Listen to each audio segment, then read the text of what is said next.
लेकिन सपोज एक केस है, इसके अंदर तुमसे उसने ये पूछा कि भाई आप जिंक के 3D के लास्ट इलेक्ट्रॉन के ऊपर effective nuclear charge find out करें। जिंक के 3D के लास्ट इलेक्ट्रॉन के ऊपर effective nuclear charge find out करनी है।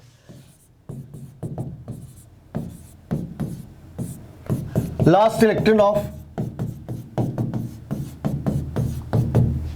3D।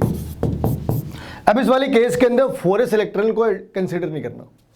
इस वाली केस के अंदर 4s इलेक्ट्रॉन को कंसीडर नहीं करना। फिर करना क्या है, करना क्या है, ये देखो, ये 1s2 2s2 2p6 3s2 3p6 4s2 3d10।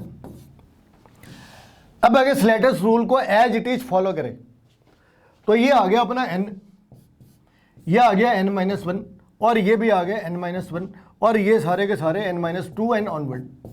तो it should be multiplied by 1, this should be multiplied by 0.85, this should be multiplied by 0.85 and this should be multiplied by 0.35।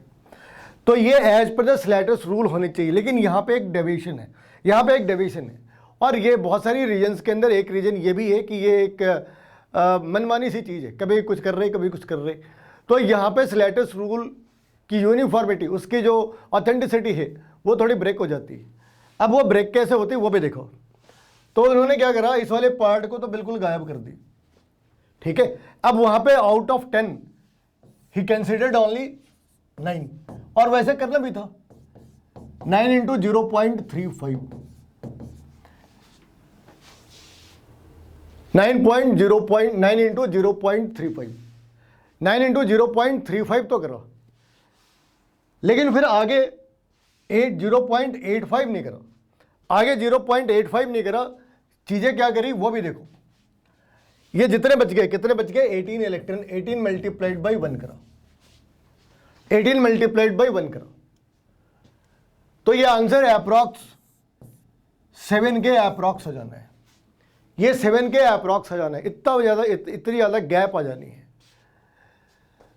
तो इसके इस रीजन के कारण, इस रीजन के कारण इसकी वजह से जो स्लेटर्स रूल है उसे बहुत ज़्यादा वैल्यू नहीं देते। लेकिन हाँ, ये ज़रूर है कि स्लेटर्स रूल या स्क्रीनिंग इफेक्ट या इफेक्टिव न्यूक्लियर चार्ज, इनके एप्लीकेशंस बड़े फ्रिक्वेंटली आते हैं। अब इसके एप्लीकेशन कहाँ पे आते हैं? जेड इफेक्टिव सबसे ज़्यादा एप्लीकेबल कहाँ पे? Directly proportional to IE। जितनी ज़्यादा इफेक्टिव न्यूक्लियर चार्ज होगी उतनी ज़्यादा आयनाइजेशन एनर्जी होनी है। और Z effective is inversely proportional to atomic size. जितनी ज़्यादा जेड इफेक्टिव होनी है उतनी ज़्यादा उतने कम एटॉमिक साइज होने हैं। ऑब्वियसली बात है कि जेड इफेक्टिव बेसिकली क्या इंडिकेट कर रहा है? जेड इफेक्टिव इंडिकेट क्या कर रहा है? It indicates the attractive force of proton on the electron. इसने क्या करना है? इसने प्रोटॉन की जो अट्रैक्शन है इलेक्ट्रॉन के ऊपर, ये उसका एक तरीके का न्यूमेरिकल मेजरमेंट है, ये उसका मैग्नीट्यूड है। तो जितनी ज़्यादा प्रोटॉन की अट्रैक्शन होगी उतना मुश्किल होगा वहाँ से इलेक्ट्रॉन को रिमूव करना, और जितनी ज़्यादा अट्रैक्शन होगी साइज के अंदर उतनी ज़्यादा कॉन्ट्रैक्शन दिखनी चाहिए। तो साइज कम हो जानी चाहिए और आयनाइजेशन एनर्जी बढ़ जानी चाहिए। ये सारी बातें बड़ी अच्छी लगती है। लेकिन एक प्रॉब्लम है। प्रॉब्लम क्या है? ये जो सोडियम का ग्रुप है ना, सोडियम, पोटेशियम, रुबिडियम वगैरह वगैरह वगैरह, और ये मैग्नीशियम, कैल्शियम, स्ट्रॉन्शियम, तो यहाँ पे 2.2 और इस वाली साइड पे 2.85। स्लेटर्स रूल अगर अप्लाई करने, अगर तुमने स्लेटर्स रूल अप्लाई करी तो यहां से यहां तक इनकी वैल्यू कांस्टेंट आती है। लिथियम से सोडियम तो इंक्रीज करा, लिथियम से सोडियम वैल्यू इंक्रीज कर रही, बेरिलियम से मैग्नीशियम के अंदर भी इंक्रीमेंट है, बेरिलियम से मैग्नीशियम के अंदर भी इंक्रीमेंट है, लिथियम से सोडियम के अंदर भी इंक्रीमेंट है। लेकिन फिर आगे जाके चीज़ें कांस्टेंट हो जाती। तो इसका जो कंक्लूजन है वो ये है कि भाई तो फिर इन तीनों के आयनाइजेशन एनर्जी बराबर होनी चाहिए, इनके आयनाइजेशन एनर्जी बराबर होनी चाहिए। फिर टॉप टू बॉटम ये जो आयनाइजेशन एनर्जी है, सोडियम, पोटेशियम, रुबिडियम, इन सबके आयनाइजेशन एनर्जी सेम होनी चाहिए और इन सबके साइज भी सेम होनी चाहिए। इन सबके आयनाइजेशन एनर्जी भी सेम होनी चाहिए और इन सबके साइज भी सेम होने चाहिए। ऑब्वियस सी बात है, ये एक्सपेरिमेंट के साथ कंसिस्टेंट ऑब्जर्वेशन नहीं है, तो फिर क्या करा, इसे डिस्कार्ड कर दिया। लेकिन अगर आज भी तुम्हें वो पूछे कि भाई यहाँ से इलेक्ट्रॉन निकालना मुश्किल क्यों है, यहाँ से इलेक्ट्रॉन निकालना आसान क्यों है, तो आंसर जेड इफेक्टिव के अंदर ही आता है, इफेक्टिव न्यूक्लियर चार्ज के अंदर ही आता। अब इसके एप्लीकेशन हमें पढ़ने हैं एटॉमिक साइज के ऊपर और न्यूक्लियस के ऊपर और आई के ऊपर। तो यहाँ पे एटॉमिक रेडियाई के बारे में बातें करें तो जो सबसे पहली सी चीज है, जो एक कॉमन सी ऑब्जर्वेशन है, कॉमन सी ऑब्जर्वेशन क्या भाई, कि जो distance from the nucleus, it's a distance of valence electron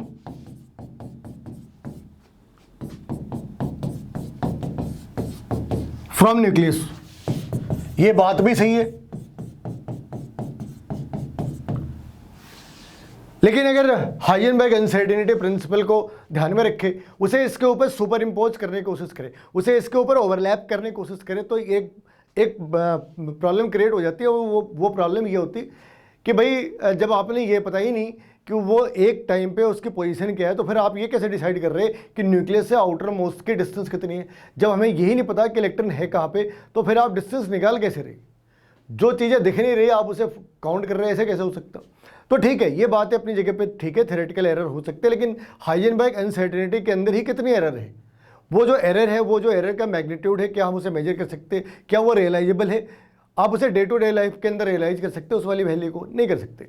तो यहाँ भी ठीक है, ये एक डिबेट का मैटर हो सकता है, लेकिन कन्वेंस जो एक पॉपुलर परसेप्शन है, अगर हमें मेजर तो करनी है, तो लोगों ने इस बात को साइड करा। ये जरूर है कि अगर तुमसे किसी ने पूछा कि भाई जब हाइजेनबर्ग अनसर्टेनिटी प्रिंसिपल के according when we can not find out the position of the electron and velocity at the same time, then how we can calculate the atomic size with the accuracy?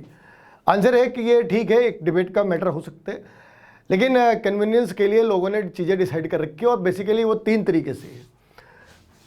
एक तो अपना covalent radii है, covalent radii. इसमें क्या है, ये 3 तरीके के हैं। कोवेलेंट रेडियाई का मतलब है, सपोज ये एक रेडियाई है, ये दूसरी रेडियाई है, ये एक न्यूक्लियस है, ये दूसरी न्यूक्लियस है, और ये कुछ ऐसे ओवरलैप करके। तो अगर सपोज ये 4 और ये 4 8 सेंटीमीटर होनी चाहिए थी, तो अब ये 8 सेंटीमीटर से थोड़े कम है क्योंकि ये पार्ट ओवरलैप्ड है। तो कोवेलेंट रेडियाई के अंदर क्या है, एक ओवरलैपिंग का कॉन्सेप्ट है, ये ओवरलैप्ड एरिया है ए और बी। अब यहाँ से यहाँ की जो डिस्टेंस है, यहाँ से यहाँ की जो डिस्टेंस है, let A and B, this is known as atomic radius. ये हमारा एटॉमिक डायमीटर है, उसे 2 से डिवाइड कर दो, रेडियस आ जानी है। लेकिन ये इंडिविजुअल रेडियस को अगर तुमने ऐड करा तो उनके एडिशन से ये थोड़ा कम होते हैं। दूसरी है आयनिक रेडियाई। आयनिक रेडियाई, इस वाली केस में बढ़िया सी बात ये है कि जो 2 आयन्स है ये जस्ट एक दूसरे के पास में है, विसिनिटी में है, एक दूसरे को टच कर रहे हैं मगर ओवरलैप नहीं कर रहे। यहाँ इन्होंने एक दूसरे को टच करना है, ओवरलैप नहीं करना है। तो अगर ये 4 सेंटीमीटर है या 4 पिकोमीटर है, ये भी 4 पिकोमीटर है, तो इसकी वैल्यू 8 पिकोमीटर आ जानी है। तो यहाँ पे ये जस्ट एक दूसरे के विसिनिटी में होते, एक दूसरे को जस्ट टच कर रहे होते, कोई ओवरलैपिंग का केस नहीं है। तो इस वाली सेंटर से उस वाली सेंटर के बीच जो डिस्टेंस है, अगर तुमने रेडियस निकालनी है तो RDAB डिवाइडेड बाई 2 कर दे। और एक और भी पार्ट है, वंडरवॉल रेडियाई। तो वंडरवॉल रेडियाई क्या है? Van der Waals radii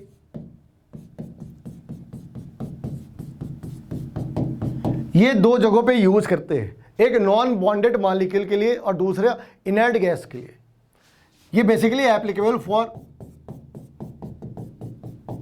this will be applicable for non bonded molecule. Non bonded बोले तो सपोज I2 और I2 के बीच में कौन सी बॉन्ड है? 2 molecules of I2, I and I are held by the covalent bond. यहां पे कमाल ये है कि I और I के बीच कोवेलेंट बॉन्ड है। जो बढ़िया सी बात है वो इनके बीच कोवेलेंट बॉन्ड है,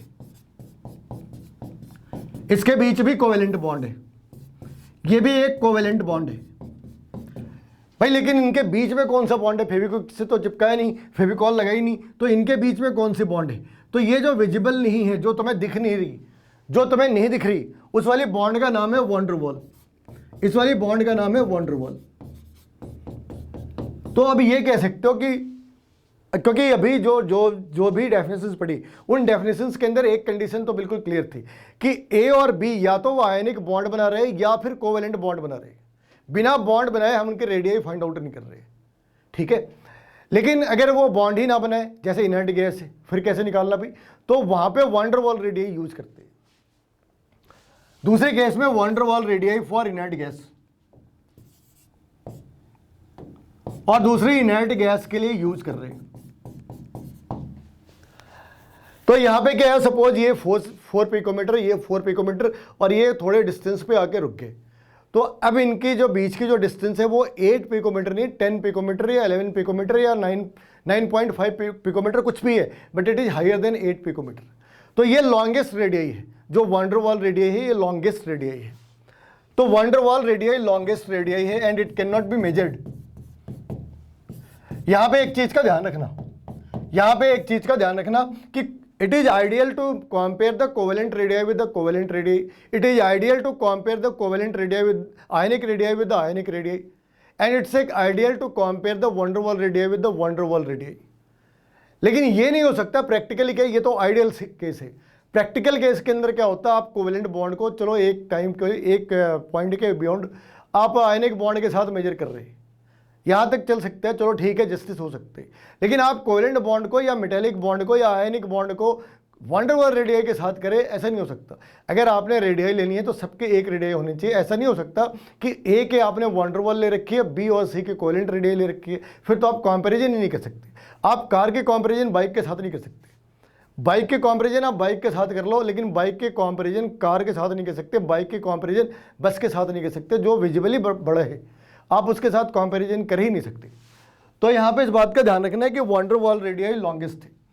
अब ये इनके अपने कुछ ट्रेंड्स हैं, एटॉमिक रेडियाई के अपने कुछ ट्रेंड्स हैं। पहले फैक्टर, कौन से फैक्टर है जो इसे डिसाइड करते हैं? तो सबसे पहला फैक्टर है न्यूक्लियर चार्ज, न्यूक्लियर चार्ज, या फिर ज्यादा प्रिसाइज कहे तो इफेक्टिव न्यूक्लियर चार्ज, जो अभी पढ़ा, effective nuclear charge, effective nuclear charge. अब ये इफेक्टिव न्यूक्लियर चार्ज के अंदर के जितनी ज़्यादा चार्ज होगी साइज उतना कम होना है, जितनी ज़्यादा चार्ज होगी साइज उतना कम होना है। So what is the ratio basically? Higher the effective nuclear charge, stronger the force of proton will be there on the outermost electron, and because of this stronger force on the outermost electron, there will be contraction in the size, and that is because of that size is going to be decreased. तो size यहाँ पे decrease हो जानी चाहिए। अभी last time देखा कि स्लैटस rule की प्रॉब्लम क्या है कि सेकेंड पीरियड के ऊपर तो उसके कॉन्सेप्ट काम कर रहे हैं, लेकिन थर्ड एंड ऑनवर्ड पीरियड उसके कॉन्सेप्ट काम नहीं कर रहे। तो यहाँ पे एज इट इज स्लैटस रूल लगाने की बिल्कुल भी जरूरत नहीं। अब इस वाली केस में एक दूसरा फैक्टर भी आता है। दूसरा फैक्टर क्या आते? Addition of a shell, addition of a new shell. अगर आपने एक नई सेल ऐड कर दी तो साइज बढ़ जानी है। अगर आपने एक नई सेल ऐड कर दी तो साइज बढ़ जानी है। तो हम टॉप टू बॉटम जब आते हैं तो साइज इंक्रीज कर जाती है because of the addition of a new subshell. Left to right जाते हैं, जब लेफ्ट टू राइट जा रहे हैं, अब इनका इंपैक्ट क्या हो रहा है वो देखो। इनका इंपैक्ट क्या हो रहा है लेफ्ट टू राइट में, इनका इंपैक्ट क्या हो रहा है? Left to right size decreases. क्यों डिक्रीज कर रही? क्यों डिक्रीज कर रही? तो फिजिक्स में एक रूल है Q1 Q2 by are square.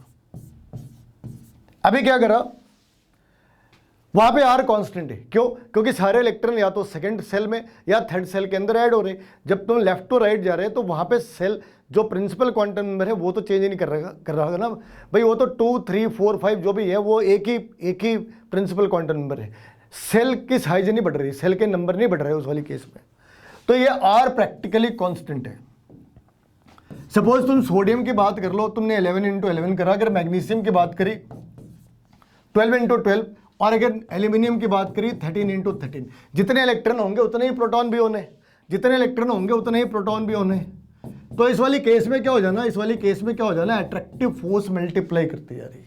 ये जो फोर्स है ये फोर्स इंक्रीज करता जा रहा, और न्यूक्लियर फोर्स जितनी ज़्यादा डोमिनेट करती है साइज उतना कम हो जाना है, साइज ने उतना डिक्रीज ने शो करना है जितनी ज़्यादा इंक्रीमेंट आती है किसके अंदर, न्यूक्लियर फोर्सेस के अंदर। तो यहाँ पे अगर न्यूक्लियर फोर्स बढ़ गई तो साइज कम हो जाना है, तो left to right size decreases, left to right size decreases. बस ये हो सकता है, इसके दो जगहों पे एक्सेप्शन है। ध्यान रखना केमिस्ट्री के अंदर सारे ट्रेंड्स के एक्सेप्शन हो सकते हैं, जनरली होते हैं। तो size should decrease when we are going from left to right and top to bottom में क्या प्रॉब्लम होती है, जितने प्रोटॉन बढ़ जाते हैं उससे ज़्यादा साइज में इंक्रीमेंट होती है।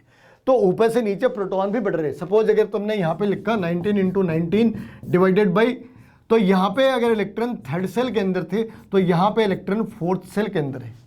और जो ये इंक्रीमेंट इन द साइज है, ये इंक्रीमेंट इन द चार्ज को डोमिनेट कर जाता, जो इंक्रीमेंट इन द साइज है ये इंक्रीमेंट इन द चार्ज को डोमिनेट कर जाता और उसकी वजह से साइज इंक्रीज कर जाती। तो ये कह सकते हैं फॉर टाइम बिंग कि left to right size decrease कर रही और top to bottom size increase कर रही। तो इस वाली साइड से इस वाली साइड पे साइज को डिक्रीज करना चाहिए और इस वाली साइड से इस वाली साइड पे साइज को इंक्रीज करना चाहिए अगर साइज की बात करी तो। लेकिन प्रॉब्लम ये है कि जो लार्जेस्ट साइज है वो इनर्ट गैस की है। इनर्ट गैस की रेडियाई मैक्सिमम होती है, रीजन बड़ी ऑब्वियस सी बात है, हम बाकियों के मेटेलिक और आयनिक रेडियाई फाइंड आउट कर रहे हैं जबकि इसके van der Waals radii find out कर रहे हैं। तो वो एग्जाम में इस बात का ध्यान रखता है कि इनके साथ कंपेयर ना करते, इनको नॉर्मल एलिमेंट के साथ कंपेयर ना करते। तो ये एक एक्सेप्शन इसका ध्यान रखना कि इनर्ट गैस के वॉन डेर वाल रेडियाई लेते हैं तो ऑब्वियसली बात है कि ये साइड में सबसे ज़्यादा बड़ी होती है, अनप्रोपोर्शनली बड़ी होती है, वो लिथियम से भी ज़्यादा बड़ी है। ठीक है ना, left to right size decrease करने के बाद भी जो वॉन डेर वाल रेडियाई है that is larger than the first group element. लेकिन यहाँ पे जो डिक्रीज करने का जो सीक्वेंस है वो अगर बीच में जाके देखोगे इस वाली जगह पे तो ये जो गैप है गैप नैरो हो जाती है। अंदाजा लगा लो कि इन सारी जगहों पे 20 से 30 यूनिट का गैप है, लेकिन यहाँ पे ये जो गैप है ये 2-3 यूनिट का गैप है।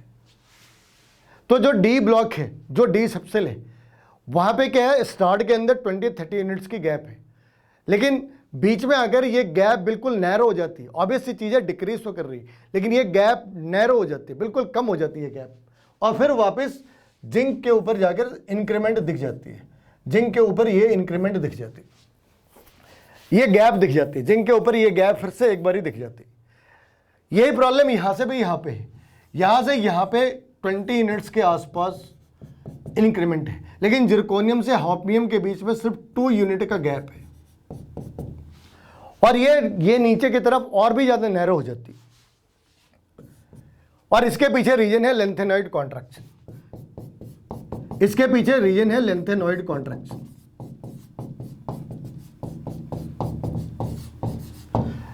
जो एस है वो अपने इलेक्ट्रॉन को काफ़ी बढ़िया तरीके से शील्ड करते हैं। सपोज तुम्हारे सर के चारों तरफ एक सर्कल सा बना रखा हो और कोई तुम्हें पंच मारे तो सर को प्रोटेक्ट करना आसान है, लेकिन वो जो शेप है वो जो प्रोटेक्टर है वो पी सब सेल का है, तो आगे और पीछे तो तुम्हें बचाया जा सकता है, लेकिन साइड से कोई अटैक करे तो मुश्किल काम है। तो वहाँ पे पी की स्क्रैनिंग इफेक्ट थोड़ी कम हो जाती है, डी की और भी कम हो जाती है और एफ की तो सबसे कम होती है इन सबके बीच में। तो होता है कि जो न्यूक्लियस है वो एफ के अंदर काफ़ी डोमिनेट कर जाता है और वो आउटर मोस्ट इलेक्ट्रॉन को अपनी साइड पे अट्रैक्ट कर लेते हैं। तो जो कॉन्ट्रैक्शन है, अगर सपोज एस ब्लॉक के अंदर 2-3 यूनिट्स का कॉन्ट्रैक्शन है तो वो तुम्हें एफ ब्लॉक के अंदर 20-30 यूनिट्स के गैप के अंदर कन्वर्ट हो जाता, क्योंकि एफ की जो एफ की जो स्क्रीनिंग इफेक्ट है वो कम होती है। एग्जाम के अंदर वो तुमसे आइसो इलेक्ट्रॉनिक्स के साइज के बारे में पूछते हैं, आइसो इलेक्ट्रॉनिक्स की साइज के बारे में पूछते हैं।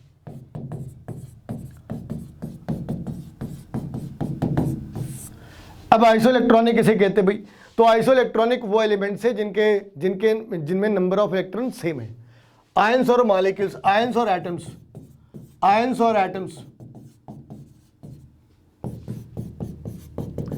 Having same number of electron. ये आयंस भी हो सकते हैं, एटम्स भी हो सकते हैं। आयंस के अंदर ये कैटायन भी हो सकते हैं और एनायन भी हो सकते हैं। Suppose F negative, Na positive, Mg2 positive and oxygen 2 negative. इन सबके अंदर इलेक्ट्रॉन कितने हो गए भाई? इन सबके अंदर इलेक्ट्रॉन कितने हो गए? ये हो गया जी 10, ये भी 10, ये भी 10 और ये भी 10। ये तो इनके इलेक्ट्रॉन हो गए। अब प्रोटॉन के बारे में डिस्कस करते। तो यहां पे ये 9 प्रोटॉन है, यहां पे 11, ये 12 और ये 8।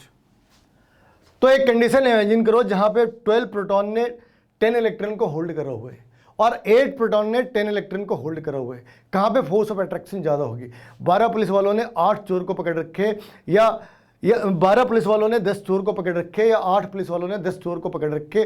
कहां पे चीजें ज्यादा स्ट्रॉन्गर होगी? कहां पे ग्रिप ज्यादा स्ट्रॉन्ग होगा? ऑब्वियस सी बात है, जहां पे प्रोटॉन ज्यादा है उसकी ग्रिप ज्यादा स्ट्रॉन्ग होगी, वहां से इलेक्ट्रॉन निकालना मुश्किल काम है और उसकी साइज भी कम होगी, क्योंकि प्रोटॉन डोमिनेट कर रहा, न्यूक्लियस डोमिनेट कर रहा। तो इस वाली केस के अंदर भी ऐसा ही होना है, इस वाली केस के अंदर भी ऐसा ही होना है। फॉर आइसोइलेक्ट्रॉनिक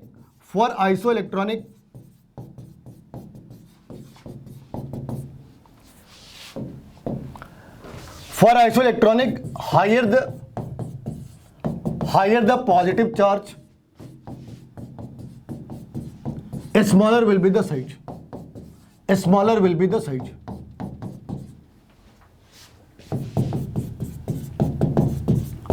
उनकी साइज स्मॉल हो जानी है। तो इस वाली केस में सबसे स्मॉल साइज किसकी है भाई? ऑक्सीजन 2 नेगेटिव, फिर किसकी है? फ्लोराइड नेगेटिव, फिर किसकी है? सोडियम पॉजिटिव, और सबसे कम किसकी हो जानी है? Magnesium positive, magnesium 2 positive. Sign यहां पे अपोजिट कर रखा है। तो लार्जेस्ट आयन कौन सी है? ये लार्जेस्ट है और ये स्मॉलेस्ट है। ये तब है जब हमने आइसो इलेक्ट्रॉनिक्स फाइंड आउट कर रखे। लेकिन हर बार ये जरूरी नहीं कि सारे के अंदर 10 इलेक्ट्रॉन ही होंगे, हो सकता है इसके अंदर 2 सेट ऑफ आइसो इलेक्ट्रॉनिक्स हो। अगर कॉम्बिनेशन कुछ ऐसे बना रखी है, suppose Na positive, N3 negative, K positive, S2 negative, अगर ऐसे बना रखी है, इस वाली केस में क्या करना भाई? इस वाली केस के अंदर एक बार फिर से देखना है क्या ये आइसो इलेक्ट्रॉनिक है? तो आंसर है, तो इस वाली केस में आंसर है भाई इन दोनों के अंदर तो 10 इलेक्ट्रॉन है और इन दोनों के अंदर 18 इलेक्ट्रॉन है। आइसो इलेक्ट्रॉनिक है but they are in the pair. 2 atom से आइसो इलेक्ट्रॉनिक है, फिर 2 अलग से आयन से जो आइसो इलेक्ट्रॉनिक है।